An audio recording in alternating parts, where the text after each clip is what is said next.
Queria que você imaginasse uma cena que pode ser possível. Como você sabe, há pouco o príncipe Filipe, esposo da rainha da Inglaterra, oficialmente desligou-se da vida pública, ele tem 96 anos de idade. Naturalmente, daqui a pouco, a própria rainha da Inglaterra vai abrir mão também do seu reinado por causa da idade. Agora imagine que nesse processo, de repente, você está na sua casa, não é via internet, alguém chega na sua casa com um envelope bonito, grande, e o remetente é a Embaixada Britânica no Brasil. E quando você abre o envelope, é um convite para você participar da festa de inauguração do novo rei da Inglaterra, quando o príncipe Charles vai assumir o reinado da Inglaterra.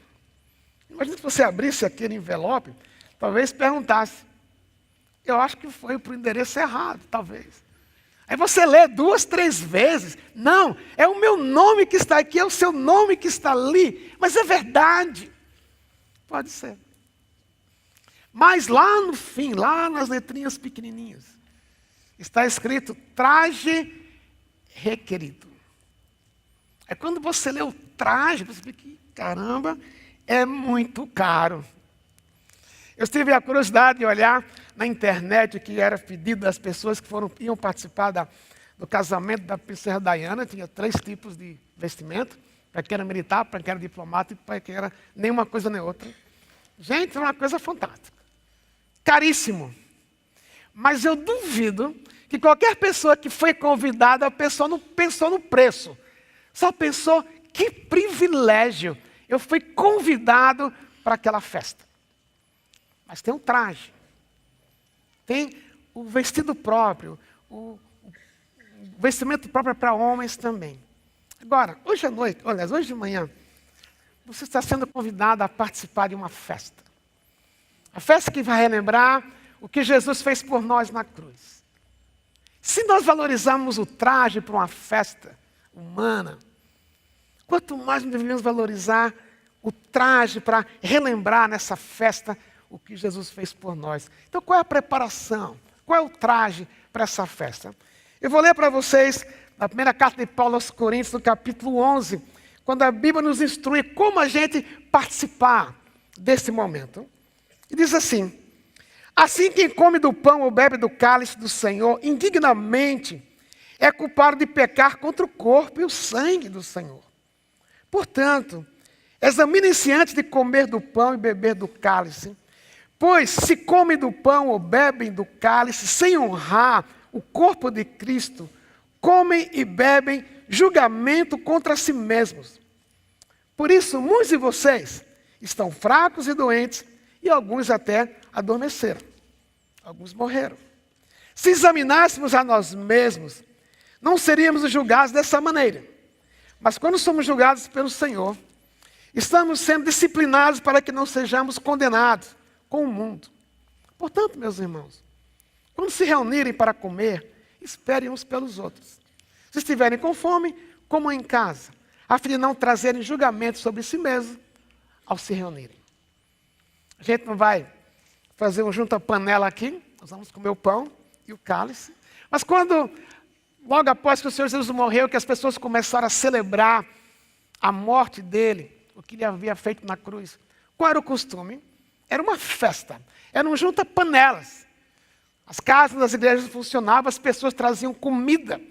Elas comiam e depois de comerem bastante, então, tinha um momento especial, solene, em que eles partiam o pão e bebiam o cálice, relembrando o que Jesus mandou que fosse feito. Era um momento muito especial, muito singular, muito fora do comum. Agora, o que estava acontecendo em Corinto aqui? As pessoas iam para essa festa, chamada Festa do Amor, Festa de Amor, o Agape Fest.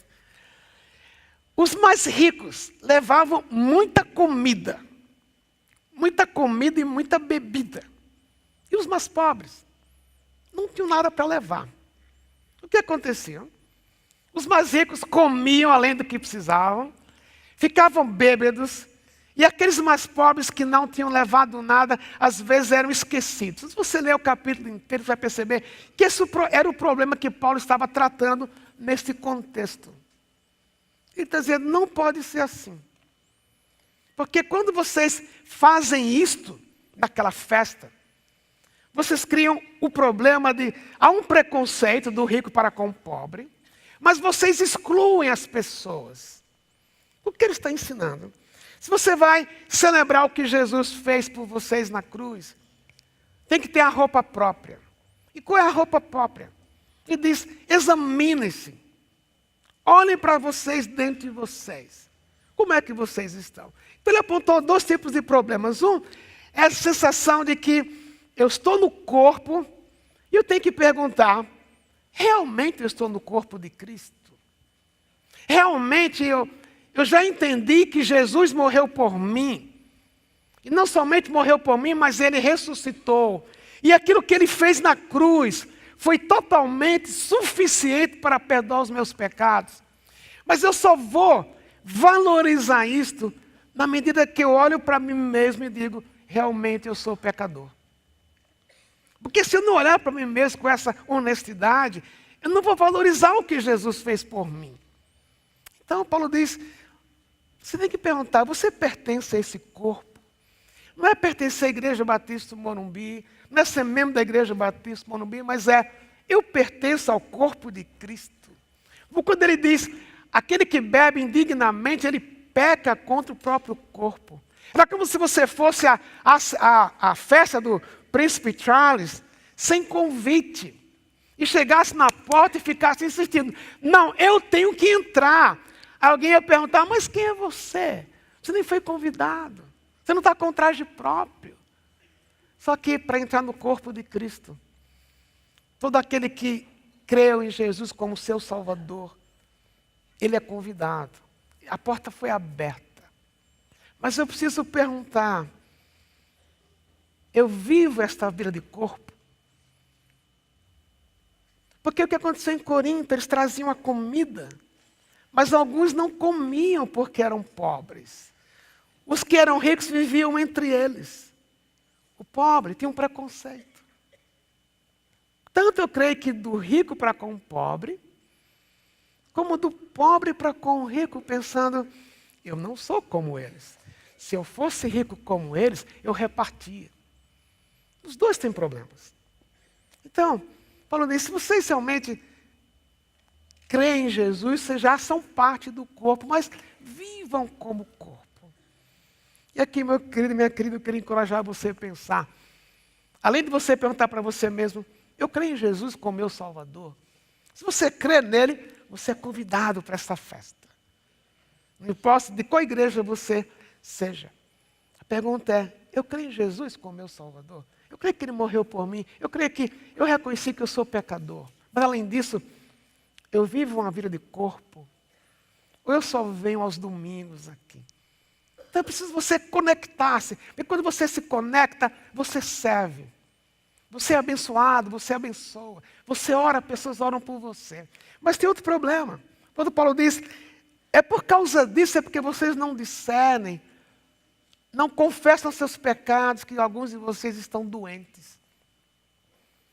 E alguns de vocês, como ele diz, alguns que estavam entre vocês já dormem, já morreram. Então esse momento, ele é muito sério, porque eu posso, como o texto diz, estar bebendo juízo para mim. Quando eu participo sem checar o meu coração e eu perguntar para mim mesmo, tem algum pecado que eu preciso confessar? Imagina aquela cena naquela igreja de Corinto. O rico comeu demais, bebeu demais, ele ofendeu o mais pobre. E Paulo disse, se você não lidar com isto, você vai ficar doente. E a ideia de doença aqui não é que Deus tem uma tabela de punição. Se eu minto, eu perco a língua, ou se eu aumento a história, eu fico surdo. Não é isto. Mas imagine se você tem um ressentimento contra a pessoa que está aqui ou fora daqui, e você não lida com isto, esse ressentimento vai fazer a sua alma adoecer, e vai fazer seu corpo adoecer. E você pode morrer mais cedo. Como também, como na igreja de Corinto, haviam pecados sérios que Paulo falou, se vocês não lidarem com isto, Deus pode chamar a pessoa mais cedo para casa. Então, esse momento é um momento de festa, é um privilégio. Jesus morreu por mim, eu quero celebrar isso. Mas qual é a roupa? A roupa é confissão. Eu pedi para Deus nesse momento examinar o que tem dentro de mim. Para que eu, relembrando o que eu fiz de errado, eu relembrar que o sacrifício dele, entregando o corpo dele para ser crucificado, e o sangue dele derramado na cruz, é suficiente para perdoar os meus pecados. Então, meu convite para você, para a gente agora é, nós vamos agora orar. Quero convidar você a baixar a sua cabeça. E esse é um momento de confissão, é um momento de preparação para a festa. Momento que você vai dizer, Deus, som do meu coração. Se há algum pecado que eu preciso lidar, um ressentimento que eu preciso perdoar, um espírito irascível que eu preciso que o Senhor mude, que eu quero admitir. Seja o que for. É um momento agora entre você e Deus. Porque o momento é tão sério, é tão solene, que eu preciso ter a roupa certa. A roupa certa é confissão de pecados entre você e Deus. Toma esse tempo para um tempo de confissão.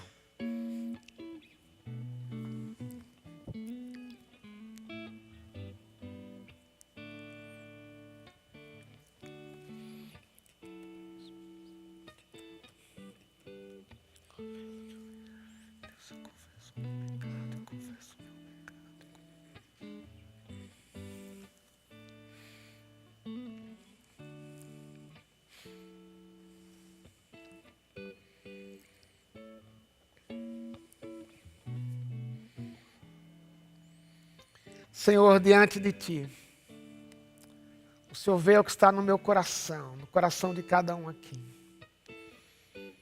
O Senhor vê onde há coisas que ninguém vê, mas o Senhor vê. Onde há orgulho que ninguém vê, onde há ciúmes, onde há inveja, onde há ganância, onde há imoralidade, onde há desobediência ao Senhor. E o Senhor viu, o Senhor vê. Nós queremos participar daqui a pouco, comer do pão e do cálice limpos. Por isso, obrigado, porque a Tua palavra diz, se confessarmos nossos pecados, Tu és fiel e justo para nos perdoar os pecados e nos purificar em toda injustiça. E agora, quando a gente confessa, a gente confia que por causa do que Jesus fez por nós na cruz, a gente está livre de culpa. Porque a culpa foi tratada por Ele. Por isso queremos com alegria agora, especialmente daqui para frente, neste culto, quando formos cantar, cantamos com alegria, com gratidão. Agora quando vamos entregar nossas ofertas, fazemos isso com alegria, como fruto de gratidão. É uma festa para Jesus. Obrigado pelo que Ele fez por nós na cruz. Em nome de Jesus oramos. Amém. Quero chamar as pessoas que vão recolher as ofertas para virem aqui. Dar para o Senhor nesse momento, pode vir, dar para o Senhor nesse momento é um momento de gratidão. Fazemos isso porque nós o amamos. Mas também quero dizer para você que às vezes você não tem o que dar. Mas nem por isso você deixa de ser aquele que ama Jesus. Mas esse momento é o momento da gente expressar a Deus gratidão. Eu, como tenho dito sempre, aquilo que você coloca nessa sacolinha azul, Deus transforma.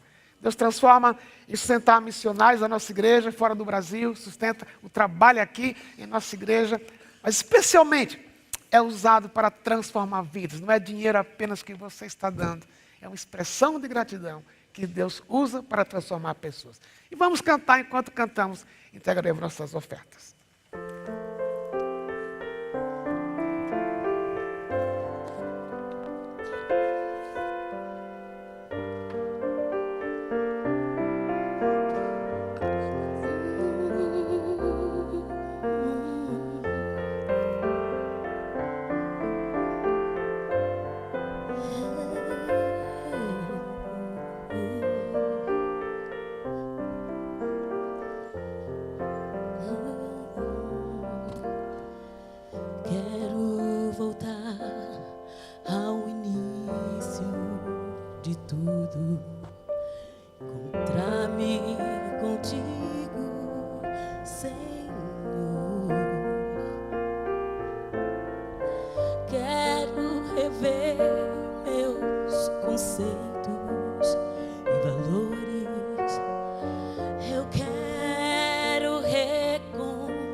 arrependo, Senhor.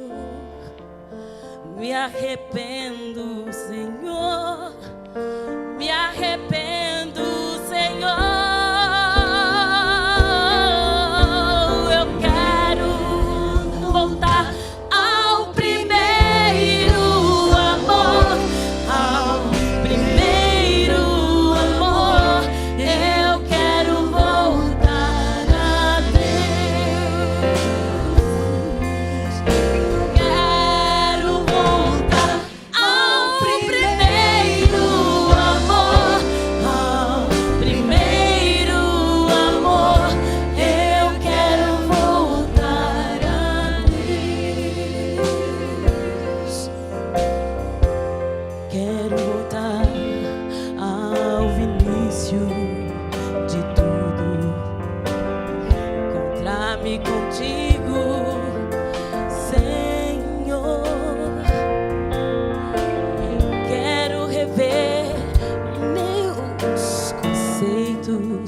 Graça e paz. O Senhor Jesus nos convida à sua mesa para celebrarmos o pão e o vinho. Hoje, o pão é o vilão. A sua nutricionista provavelmente falou para você abster-se do pão o mais que você puder. Principalmente pães elaborados. É ou não é? Agora, o pão, na época de Jesus, representava vida, subsistência. Era o principal alimento. Normalmente de grãos de trigo. Este pão preparado em forno, ou então num lugar que era aquecido e depois a massa era colocada sobre ele. Assim, esse pão era garantia de subsistência. Então, quando Jesus fala do pão, ele diz-nos: eu sou o pão da vida. Ele é a fonte da vida. Quem comer deste pão não terá mais fome. Este pão é o alimento de Deus, o próprio Cristo, o Senhor. Então, este pão que hoje nós partimos juntos representa a vida.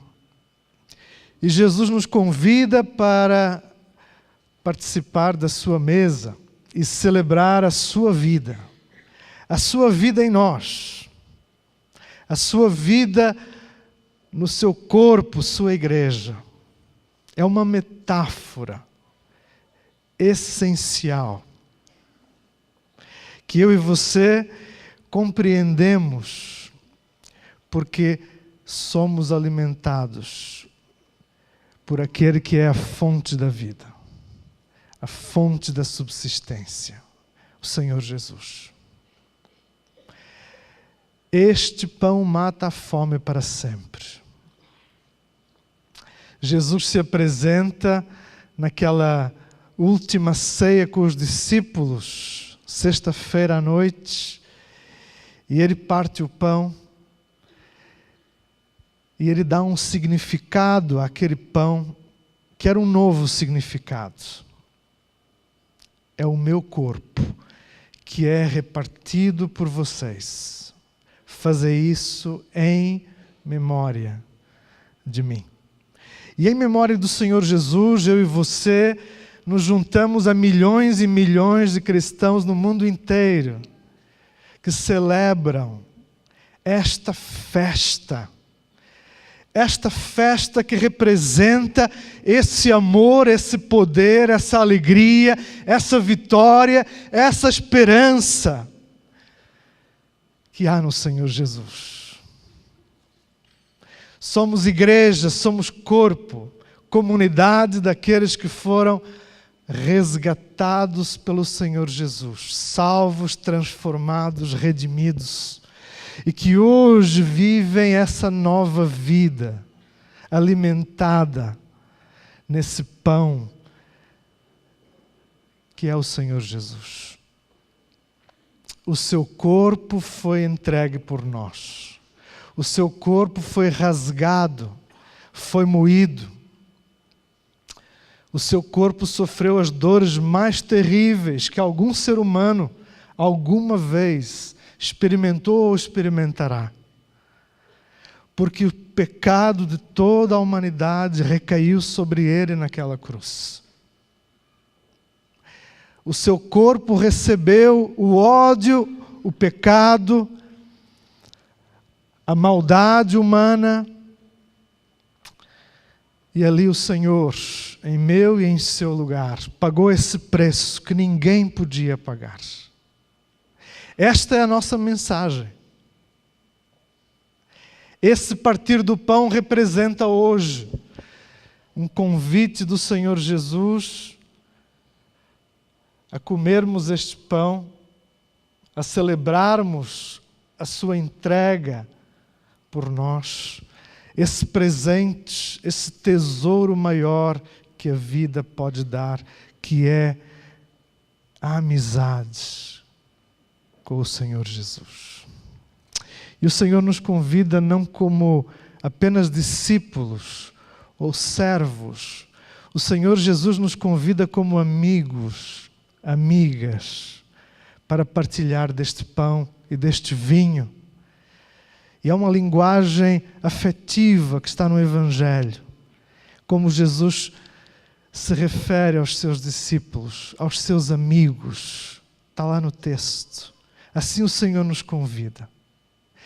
Há 4 refeições entre a sexta-feira, que é a primeira da morte do Senhor. Depois, o Senhor Jesus vai aparecer a cerca de 500 pessoas, que são testemunhas oculares da sua ressurreição.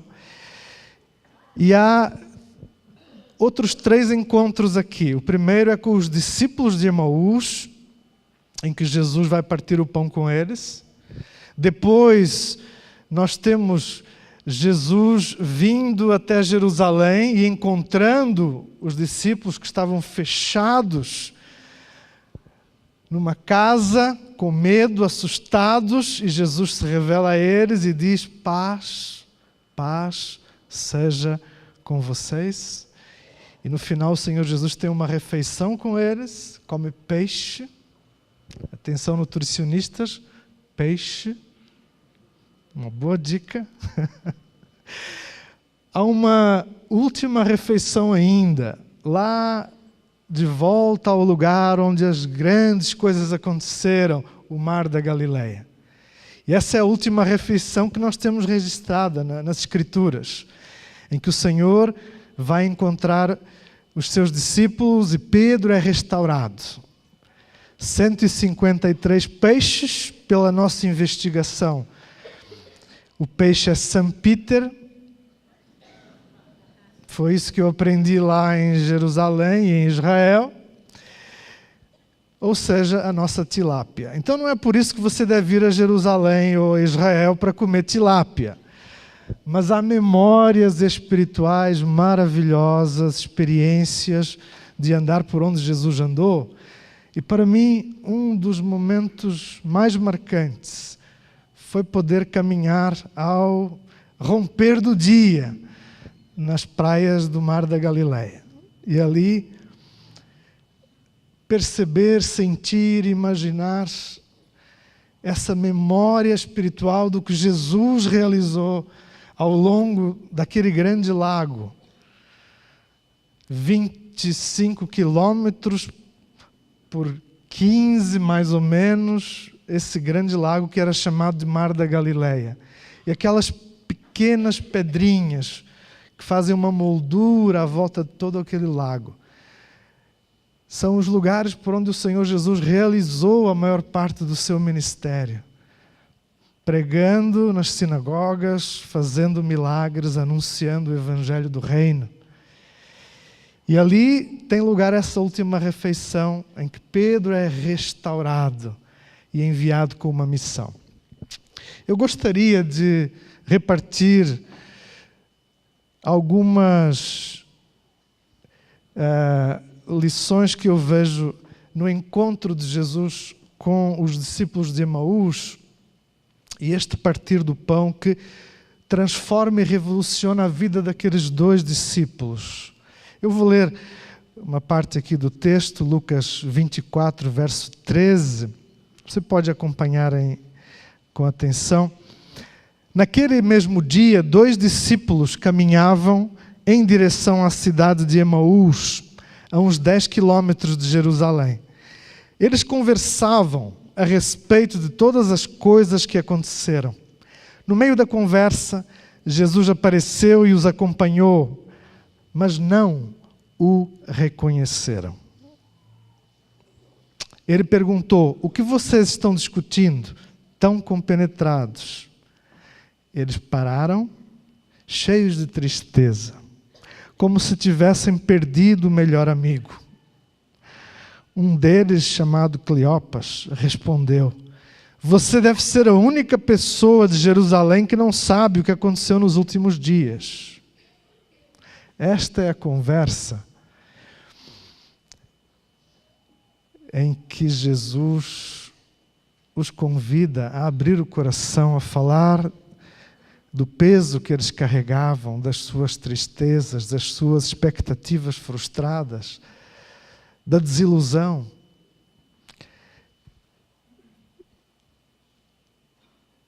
Eles disseram: as coisas que aconteceram a Jesus, o Nazareno, ele era um homem de Deus, um profeta que falava e fazia como ninguém. Era abençoado por Deus e amado pelo povo. Mas nossos líderes e principais sacerdotes o traíram, o sentenciaram à morte e o crucificaram. Tínhamos esperança de que ele fosse o libertador de Israel. Mas hoje é o 3º dia desde que tudo aconteceu. E algumas das mulheres do nosso grupo nos deixaram confusos. Elas de fato foram ao túmulo e o túmulo estava vazio. Mas a verdade é que os apóstolos e os discípulos não conseguiram interpretar o que significava aquele túmulo vazio. E é isso que Jesus faz a estes dois.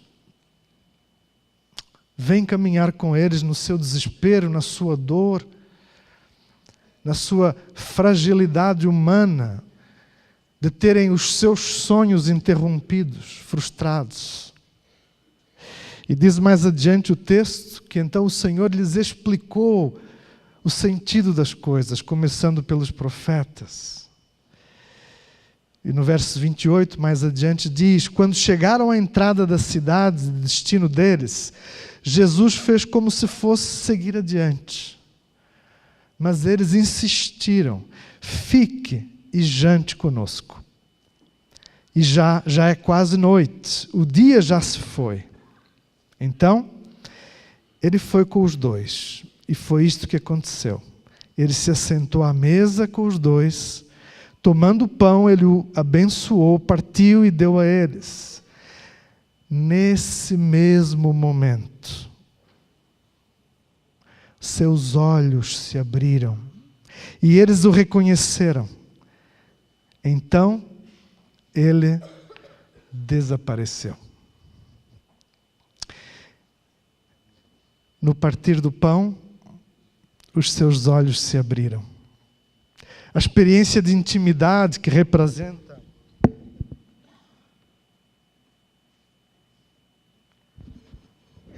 o partir do pão, esta experiência tão humana de à mesa nós termos os nossos mais queridos à nossa volta, esta experiência única se conectou com memórias espirituais que eles tinham, de Jesus partindo o pão, certamente. Deus se revela a nós no partir do pão, nessa comunhão íntima e profunda que temos com Ele. Eles olhavam para trás, para o passado. Não entendiam o passado. Quantas vezes eu e você vivemos essa mesma dor, esse impasse nas nossas vidas. Olhamos para o passado e não sabemos interpretá-lo. Não sabemos interpretar circunstâncias desfavoráveis, crises. Agora, o Jesus convida-os a olhar para frente. Jesus explica-lhes o sentido da história. E que a vida de Cleopas e a vida do outro discípulo ou discípula de Jesus, agora, não era mais importante do que a história maior, e a história maior era o Evangelho.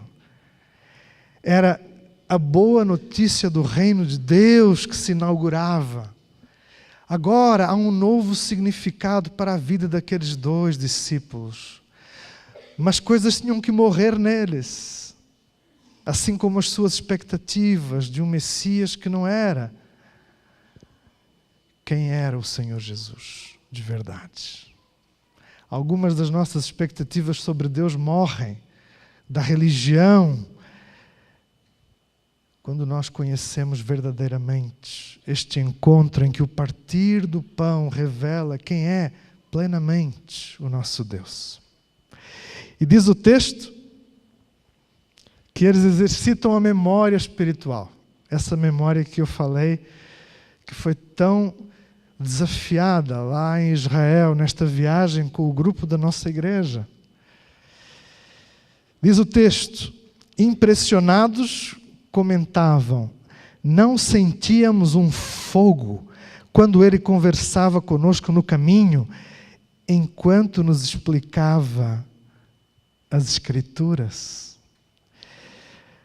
Há uma temperatura no nosso coração como discípulos de Jesus. Essa temperatura se eleva. Ela se torna como esse forno onde o pão é assado. Qual é a temperatura do seu coração? Jesus nos chama a intensificar, a um calor que só Ele pode dar às nossas vidas. Por vezes nós nos acomodamos e a rotina faz isso, faz esfriar o nosso amor. Às vezes na relação conjugal isso acontece, precisamos ser reativados, despertados. E não é às vezes por causa das melhores motivações, é porque as coisas realmente elas ficam muito ruins, que a gente se dispõe a mudar. Jesus convida estes discípulos a olharem para o futuro, a olharem com esse olhar de esperança para aquilo que está acontecendo à frente deles, mas eles não conseguem interpretar. Só o Senhor nos dá a verdadeira compreensão da nossa história. e de como ela está relacionada com a história maior, com o reino de Deus. Então, o que o Senhor apresenta a estes dois discípulos é uma missão.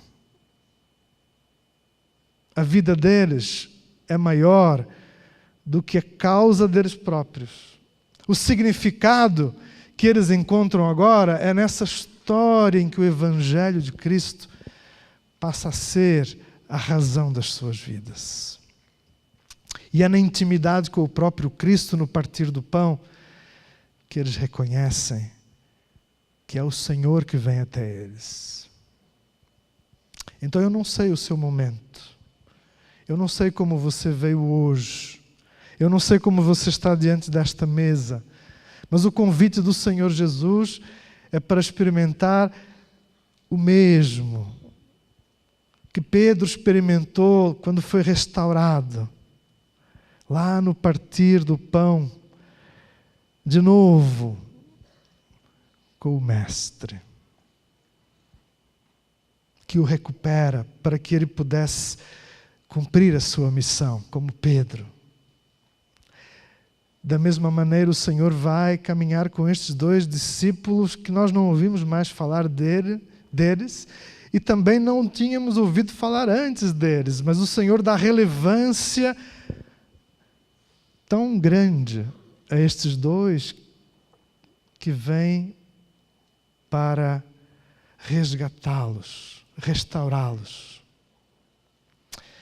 E por isso esta mesa que nós hoje, aqui juntos, podemos contemplar, participar dela, ela representa este encontro íntimo com o Senhor que venceu a morte, o Senhor que tem todo o poder e toda a autoridade, o Senhor que continua realizando os mesmos milagres hoje, o Senhor que dá sentido à nossa vida, que é o pão espiritual que alimenta a nossa existência e que mata a nossa fome e a nossa sede para sempre. Este é o Senhor Jesus. O Senhor que agora, reconhecido, agora, tendo partido o pão com eles, lhes dá essa nossa nova compreensão do seu destino. Agora, diz o texto, os seus corações atingiram 1000 graus. Há um entusiasmo, há uma alegria, há um calor, há uma vibração, entusiasmo espiritual. E esta é a linguagem afetiva do Evangelho. Aparece depois, mais adiante, no final do Evangelho de Lucas, os seus amigos impactados com este santo entusiasmo vão revolucionar o mundo. Impressionados, verso 32, eles dizem, não sentíamos um fogo quando ele conversava conosco e nos explicava as Escrituras. É a palavra de Deus, o alimento que verdadeiramente nos dá o sustento que precisamos para as nossas almas. Sem ele, nós esfriamos. Sem as experiências com o Senhor Jesus, nós arrefecemos. Eles não perderam um minuto, diz o verso 33, e voltaram para Jerusalém.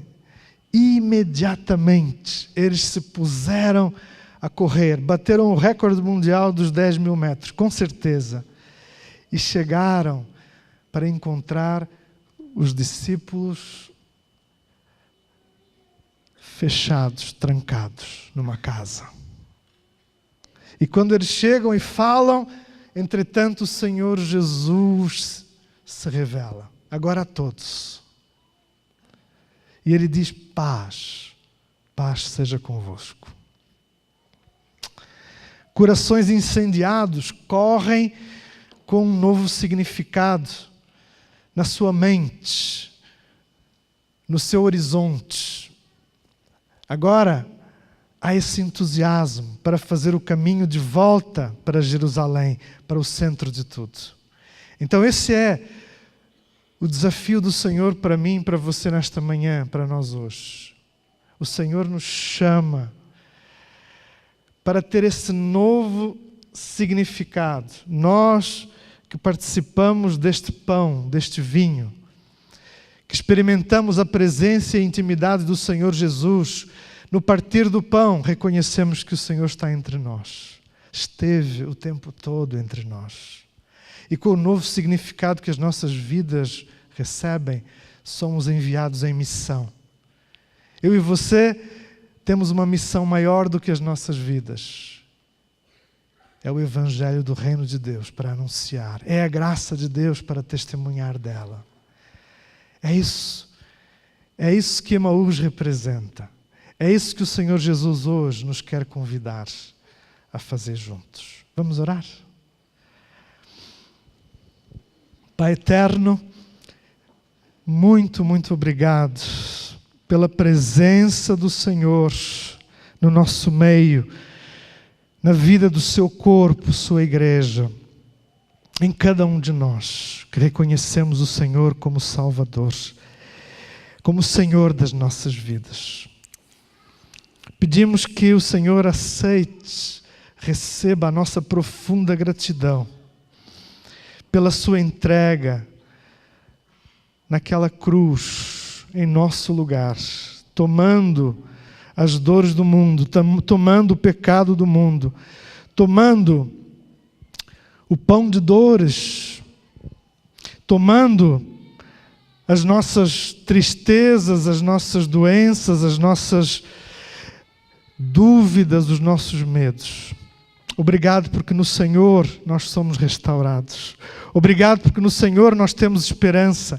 Obrigado porque no Senhor nós somos mais do que discípulos, somos amigos. Muito obrigado porque o Senhor nos acolhe na sua mesa com perdão e graça. Muito obrigado por esse dom maravilhoso de podermos participar desta ceia, celebrando quem é o Senhor, que vive e reina para sempre. Amém.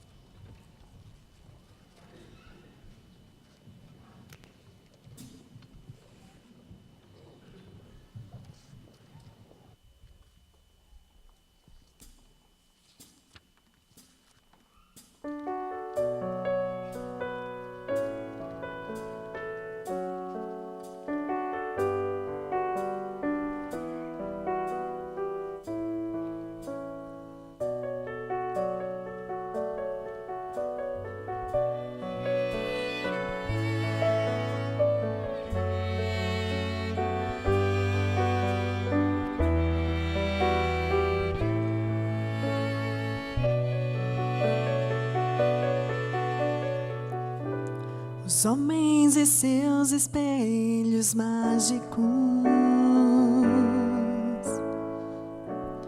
nada vem além de si mesmos.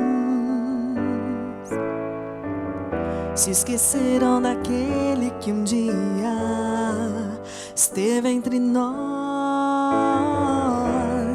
e que veio cumprir segundo já estava escrito.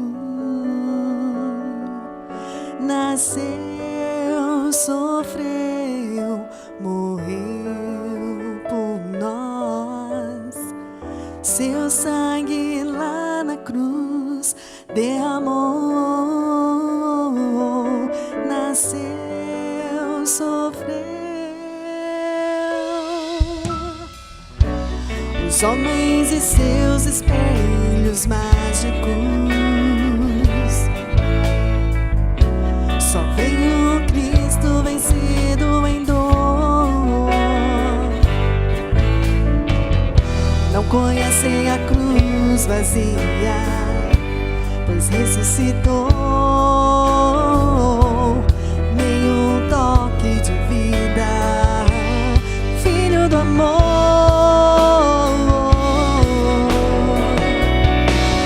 Nasceu, sofreu, morreu.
Alguém não foi servido?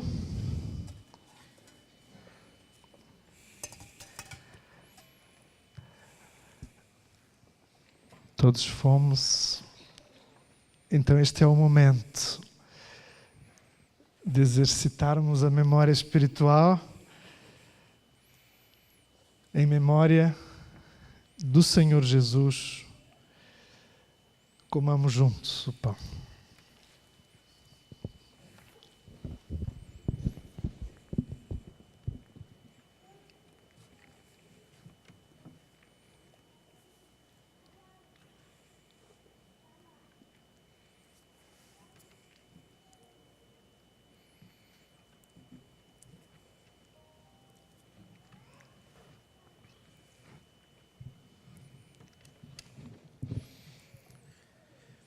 O Senhor Jesus disse para comermos o pão,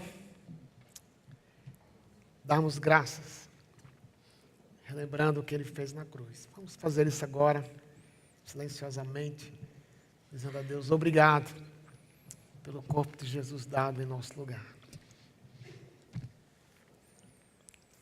Amém. Por 2 vezes o Senhor Jesus, naquela noite, antes da crucificação, Ele disse que era para comer o pão e beber o cálice em memória dEle. Eu creio que uma boa maneira de a gente entender o que Ele quis dizer quando Ele disse em memória de mim, é relembrar algumas coisas especiais na nossa vida. Eu creio que você não vai esquecer o dia em que você ouviu que a sua esposa estava grávida. Ou quando você, mulher, também soube que estava grávida, se isso era um sonho que você tinha. E quando você lembra desse momento, não é apenas uma vaga lembrança, você se delicia novamente com aquele dia, aquele momento. Ou como você talvez, ou o que você sentiu quando você, alguns anos atrás, ou este ano ainda, você viu no jornal, ou no seu tablet, ou no seu smartphone, o nome do seu filho na lista daqueles que haviam sido aprovados no vestibular da FUVEST e outras escolas. Era um sonho. Não foi apenas uma leitura assim, puxa, o nome do meu filho está ali. Não, aquilo ocupou espaço na sua cabeça quando você lembra, quando você talvez viu seu filho se formando, e você lembra quando ele nasceu. Ou quando você lembra o dia que ele entrou na faculdade, aquilo volta à mente. É tão gostoso lembrar. É isso que Jesus quer dizer que devíamos fazer quando a gente come o pão e bebe o cálice. Então vamos fazer agora. Em memória dele é saborear esta lembrança. É poder lembrar, eu estava fadado, destinado a viver eternamente longe de Deus no inferno. Mas quando Jesus foi até a cruz e morreu por mim, os meus pecados foram perdoados. E agora estou livre. E eu quero encorajar você, enquanto a gente agora recebe o cálice, para bebermos todos ao mesmo tempo, a gente, enquanto cantar, relembrar, saborear o fato de que o sangue de Jesus nos purifica de todo o pecado. Então, enquanto cantamos, vamos relembrar e saborear o fato que o nosso pecado foi perdoado em Cristo Jesus. Entendemos? 4.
Alguém deixou de ser servido? Estou preocupado com essa coluna do meio aqui. Todos foram servidos? Ok. Se você relembrar um pouco, naquela última noite, Jesus com os discípulos, eram todos judeus. Eles tinham a cultura judaica na mente. E eles sabiam que, à luz do Antigo Testamento, ainda naqueles dias, o sumo sacerdote, os sacerdotes, estão dizendo, do templo, eles tinham o nome das tribos escrito na roupa deles. Era um simbolismo do que viria mais tarde. Mas dali a algumas horas, não era mais o nome das tribos na roupa do sacerdote, era o nome daqueles 12, escritos no livro da vida, baseados não em merecimento deles, mas no que Jesus dali a pouco faria por eles. Mas eles só vieram entender um pouco depois, porque um pouco depois daquele momento, todos eles traíram Jesus. A gente lembra de Judas, a gente lembra de Pedro, mas todos eles traíram Jesus. E o que é que pode apagar uma traição? O que é que pode apagar uma expressão que eu ou você usamos na hora que a gente está irado? O que é que pode apagar um ressentimento? O que é que pode apagar qualquer coisa que eu fiz diante de Deus a não ser o sangue de Cristo? E não naquele momento, os discípulos experimentaram isso, mas foi depois quando Jesus ressuscitou. A gente está 2000 anos depois disso. Mas infelizmente, às vezes a gente traz Jesus também. Da maneira como nós falamos, da maneira como nós nos relacionamos. Mas o sangue de Jesus continua vivo, nos purificando de todo o pecado. E é por isso que é uma festa. A festa da libertação, a festa do perdão. Quando a gente olha para o cálice e lembra que a única coisa que tem o poder de escrever o meu nome e o seu nome no livro da vida e nunca mais ser retirado é o sangue de Jesus, porque ele escreveu com o próprio sangue dele. Por isso, esse momento é tão solene, para a gente não ficar doente, para a gente não guardar ressentimento, para a gente não guardar ira, para a gente não guardar raiva. Porque cada vez que eu tenho que beber esse cálice solenemente e sendo sério com Deus, eu tenho que dizer: Deus, como fizemos no início, eu pequei. Mas eu confesso o meu pecado. E o que apaga o seu pecado e o meu é o sangue de Jesus. Por isso vamos fazer isso agora. A gente vai tomar o cálice, a gente vai beber e depois dar graças.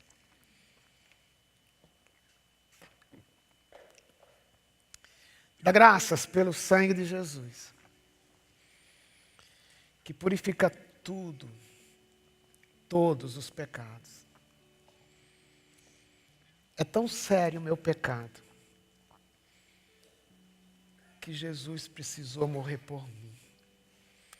É tão sério o meu pecado que foi preciso o sangue dele ser derramado. Mas é tão profunda a alegria de saber que tudo foi tratado no sangue dele. E por isso é com gratidão que a gente relembra o que ele fez na cruz. Obrigado, Senhor Jesus, pelo teu sangue derramado em nosso lugar na cruz. Amém. Depois que eles haviam ceado, Jesus disse: cada vez que vocês comerem o pão e beberem o cálice, fazendo isso em memória de mim, vocês proclamam a minha morte até o dia que eu voltar, até que eu venha. E até que Jesus vem, até o dia que Jesus voltar, o que a gente faz? Duas coisas, pelo menos. Viver em santidade, porque o que fizemos agora foi, meu pecado até agora foi perdoado, tudo foi limpo. Mas amanhã eu vou enfrentar, você quando sair daqui vai enfrentar lutas, vai ser tentado, vai ser provado. Então eu preciso dizer: Senhor Jesus, obrigado pelo teu sangue, eu não quero pecar. Mas quando eu pecar, o sangue de Jesus continua nos purificando de todo o pecado. Mas ele falou: façam isso até que eu venha. Até que eu venha. E até que ele vier chegar, então nós vamos também fazer o quê? Servi-lo. Essa semana eu estava numa igreja em que, quando a pessoa sai do santuário, lia uma frase lá pregada na parede: você está saindo para o campo missionário. Então quando você atravessa aquela porta, é hora de lembrar aquele que morreu por mim, na verdade ele serviu. Eu quero gastar a minha vida servindo, até que ele venha. E aquela expressão que Jesus falou, até que eu venha, eles passaram a usar, cada vez que terminava a ceia, a festa, em vez de dizer até amanhã, até logo, eles diziam até que ele venha. Até que ele venha. Por isso quero convidar você a ficar em pé agora. Vamos cantar a última música, Vencendo Vem Jesus, que essa seja a nossa expressão de vida, até que ele venha, cantando sobre a volta dele.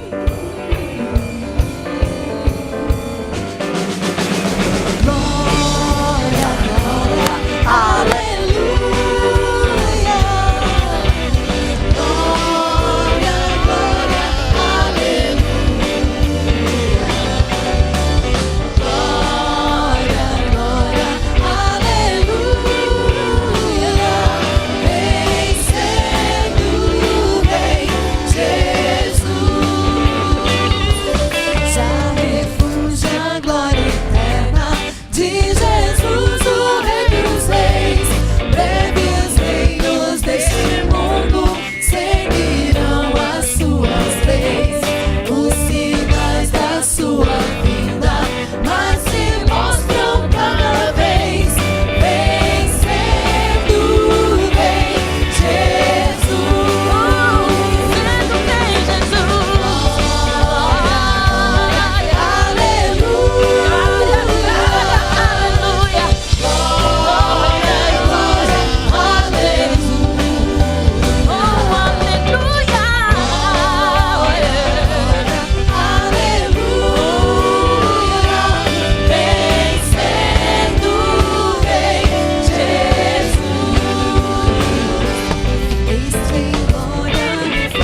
lugar. Todos grandes e pequenos, o juiz hão de encarar. E os remidos triunfantes lá no céu irão cantar. Venceu o Rei Jesus. Glória, aleluia. Glória, glória, aleluia.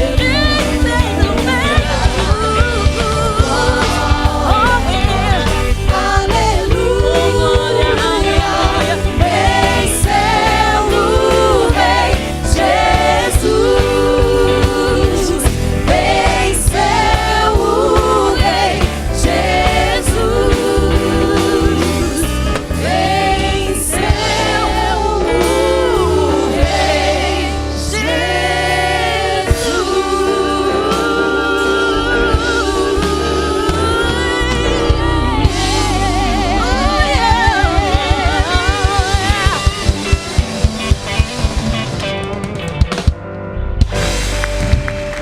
Até que ele venha.